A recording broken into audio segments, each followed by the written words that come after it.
यशपाल जी ठाकुर एक हमें ऐसे नवयुवक मिले हैं जो समाज को एक राज्य स्तरीय नेता के रूप में, नेता कहने से थोड़ा सा फर्क पड़ जाता है, ये तो अगुआ जो आगे लीडरशिप जिसको कहेंगे, ठीक है नेता शब्द है लेकिन नेता बदनाम हो चुका है। नेता कहने से आदमी इतना अभिभूत हो जाता है फिर वो बाकी काम करके छोड़ देता है। मैं तो कहूंगा कि ये समाज सेवी है अपनी तरफ से, मेरी सोच है,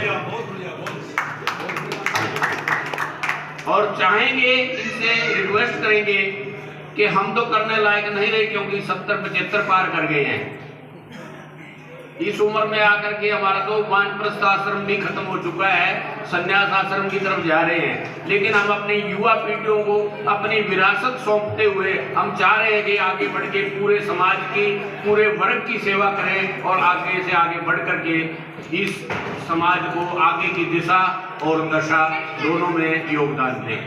धन्यवाद। मैं जय सिंह कटारिया उचाना मंदिर से आप सभी का अपने हार्दिक स्वागत करता हूँ, अभिनंदन करता हूँ, वंदन करता हूँ। समाज को युवाओं की जरूरत है। श्री जयसिंह जी ने अपने विचार रखे और मैं भी निवेदन करता हूँ मेरे युवा साथियों से, कुछ हमारे में से हमारे युवा साथी दूसरी तरफ ले जाते हैं दिशा को, लेकिन नहीं, सकारात्मक दिशा लेकर के चले और समाज को जोड़ने का काम करें। युवा, पढ़े लिखे युवा अगर आगे लगेंगे तो भाई यशपाल ठाकुर जैसे समाज सेवी को हम आगे ले जा सकते हैं। साथियों, देश में लोकतंत्र है, लोकतंत्र में भागीदारी के लिए हमें ऐसे ऐसे यशपाल जैसे युवाओं की जरूरत है, समाज सेवियों की जरूरत है। हमारे भी अधिकार है। बाबा साहब ने कहा था तुम पढ़ो, एक हो और संघर्ष करो। ये जीवन वैसे नहीं जाना चाहिए, आपसी द्वेष में नहीं जाना चाहिए। इस जीवन में देश की भलाई के लिए, समाज की भलाई के लिए, दुनिया की भलाई के लिए काम करना चाहिए। ये मामूली बातें तो हम घर में बैठ के भी कर सकते हैं, लेकिन आज जरूरत है। हरियाणा प्रदेश में हमारे युवा साथी यशपाल जी हैं, हमें एकजुट होकर के, और सौभाग्य हमारा ये करनाल से हैं, इनका कर्मस्थल करनाल में है और वहाँ से हमारे हरियाणा प्रदेश के मुख्यमंत्री जी, हमें इनको आगे बढ़ाने के लिए समय समय पर जगह जगह सम्मेलन करने चाहिए और विशेषकर युवाओं को अधिकार साथियों मांगने से नहीं मिलते। अधिकार तो हमें आगे अपने जो समाज सेवी हैं, चाहे वो राजनीति में है, चाहे जहाँ कहीं भी हैं, उनका सहयोग करना पड़ेगा। वो आगे जाकर के हमारे समाज की बात रखेंगे, हमारे युवाओं की बात रखेंगे। आज हमारे हजारों युवा पढ़े लिखे जो दिशाहीन है, इसलिए यशपाल ठाकुर जैसे साथियों को हमें और मजबूत करना होगा। अब मैं निवेदन करूंगा धर्मपाल जी से आए और धन्यवाद। एक मिनट ठाकुर साहब ने बुला, एक मिनट में धन्यवाद करवा दूँ। एसडीओ साहब एक बार धन्यवाद करो। धन्यवाद करते बेटे, आओ धन्यवाद जाओ, केवल धन्यवाद कर दो।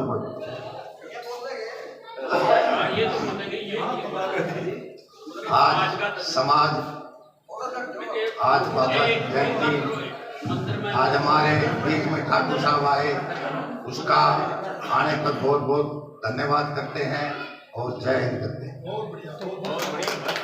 बहुत बहुत धन्यवाद। अब मैं एसडीओ साहब से निवेदन करूंगा वो आए और एक बार धन्यवाद कर दें, उसके बाद पांचाल जी और फिर ठाकुर जी।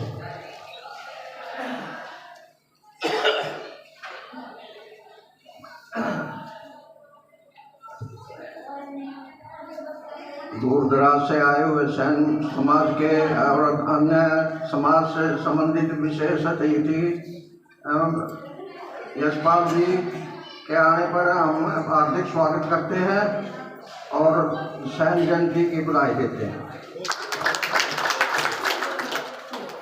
संत शिरोमणि श्री सैन जी महाराज की।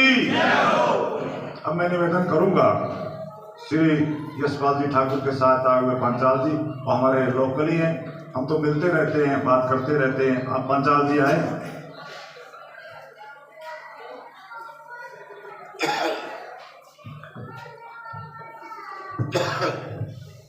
सबसे पहले तो मेरा इस सैन भक्त जी के प्रांगण में उस परम पिता परमात्मा सैन भक्त जी को मैं चरण वंदना करता हूँ और मेरा ये सौभाग्य है कि यहाँ पर मैंने ऐसी विभूतियों से मिलने का जो उन्होंने आशीर्वाद दिया, मैं उसका भी आभार व्यक्त करता हूँ। बहुत ही मान व सम्मान का योग्य है। और हरियाणा में मैं सैन समाज ही नहीं कहता, पिछड़े वर्ग की जो आन बान और शान मेरे बड़े भाई यशपाल ठाकुर जी और मेरे सम्मानित बुजुर्गों और नौजवान साथियों, मैं नाम लूँगा तो ज़्यादा समय लगेगा आपके बीच में, और दूर दराज से कहीं भी से आए, मैं सबको मेरा हाथ जोड़ करके नमस्कार है, बड़ों को चरण वंदना है। मैं आप लोगों की जानकारी के लिए बताना चाहता हूँ कि जो हरियाणा सरकार ने आज जो केश कला और के नाम से जो बोर्ड बना है, वो उनका जितना श्रेय दिया जाए वो कम है। वो आपके बीच में जो भाई साहब बैठे हैं यशपाल ठाकुर, उन्हीं के प्रयासों से इस केश कला बोर्ड का गठन हुआ है। उनके अथक प्रयास से माननीय मुख्यमंत्री जी ने इस बोर्ड को गठन किया ताकि समाज को इस बोर्ड के माध्यम से ऊपर उठाया जा सके। हम लगभग 15-20 वर्षों से इकट्ठे राजनीतिक भी और सामाजिक भी कार्य इकट्ठे करते हैं। मैं आप लोगों को बताना चाहता हूँ, जितनी पीड़ा गरीब समाज की हमने देखी है और हमने उसकी आवाज़ उठाई है, वो जानकारी आप लोगों के बीच में नहीं है। हम जब भी इकट्ठे होते हैं तो इस गरीब समाज का ही भाई इसको कैसे ऊपर उठाया जाए और राजनीतिक क्षेत्र में हमारी भागीदारी ज़्यादा कितनी हो, उसी विषय पर हमारी चर्चा रहती है। और मैं आप लोगों के माध्यम से आप लोगों से भी अपील करना चाहता हूँ कि अकेला यशपाल ठाकुर कुछ नहीं कर सकता। आप लोग सब यशपाल ठाकुर होकर के इनके साथ लगोगे, इनके पीछे एक लोकतंत्र की है। लोकतंत्र में जितने सिर होंगे उतनी ही उनकी महत्व ज़्यादा होगा। आज हमारे को इतनी जातियों में बांट दिया गया है कि हम वो वंश से जब ब्रह्मा विष्णु महेश सृष्टि की रचना करने लगे तो जो कार्य क्षेत्र की बात आई, इसको आगे कैसे सृष्टि को चलाया जाएगा, तो उस समय उन्होंने भगवान विश्वकर्मा को याद किया। हम उन विश्वकर्मा के वंशज हैं, परंतु बड़ा दुख है कि हमारे को 35-40 जैसे प्रधान जी बता रहे थे कि 70-72 कास्टों में, जो खासकर मोटी बात मैं आपको बताऊं, जो BCA है शुरू से, वो सारा विश्वकर्मा वंशी है। हम इसे एक झंडे के नीचे, इसे एक नाम के नीचे, और यशपाल जी, आदरणीय रामचंद्र जांगड़ा जी और जो उनकी टीम है वो लगी हुई है पूरे इंडिया के सतर पे भाई गरीब समाज को इकट्ठा कैसे। पंजाब से अपने जो ज्ञानी जैल सिंह से उनके पुत्र है इंद्रजीत जी, वो भी इसी काम में लगे हुए हैं। हरियाणा से यशपाल ठाकुर जी है, रामचंद्र जांगड़ा जी है, और थोड़ा बहुत जितना भी सहयोग बनता है हमारे जैसा भी कर दे, उसमें अपनी आहुति डाल देता है।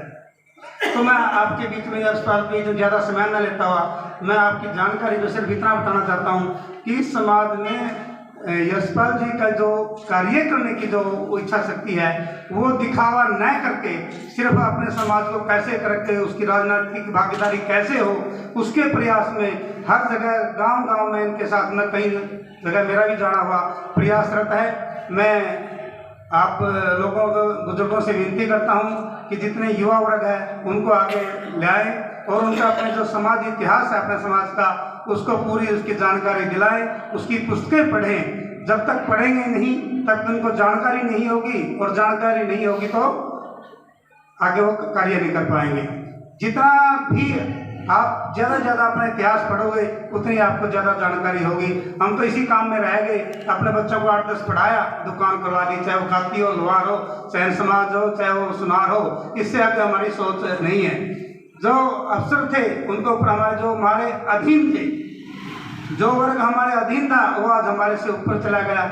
ये हमारी जो हमने देश को या राष्ट्र को जो समर्पित किया उसकी देन में हमें नहीं मिला, और आज हम उनके अधीन होते चले जाएं। उनकी अधीनता से छुटकारा पाने के लिए हमको पढ़ना होगा, आगे बढ़ना होगा और समाज को इकट्ठा करना होगा। जय हिंद, जय भारत।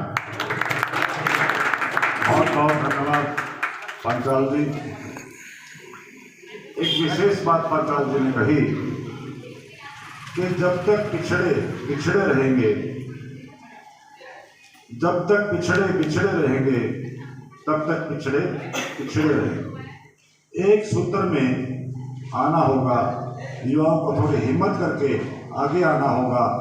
और हमारे जो समाज सेवी युवा यशपाल जी, मेरे को तो बहुत ज़्यादा मौका मिला है जांगड़ा जी के साथ, तो हमें अपने समाज सेवियों को पहचान करके उनके हाथ मजबूत करने होंगे, ये कही पंचाल जी ने। अब मैं निवेदन करूंगा श्री यशपाल ठाकुर जी से, इससे पहले मैं जयकारा लगाऊंगा महाराज की। श्री यशपाल ठाकुर जी आए और युवाओं को अपना संदेश दे। ठाकुर जी।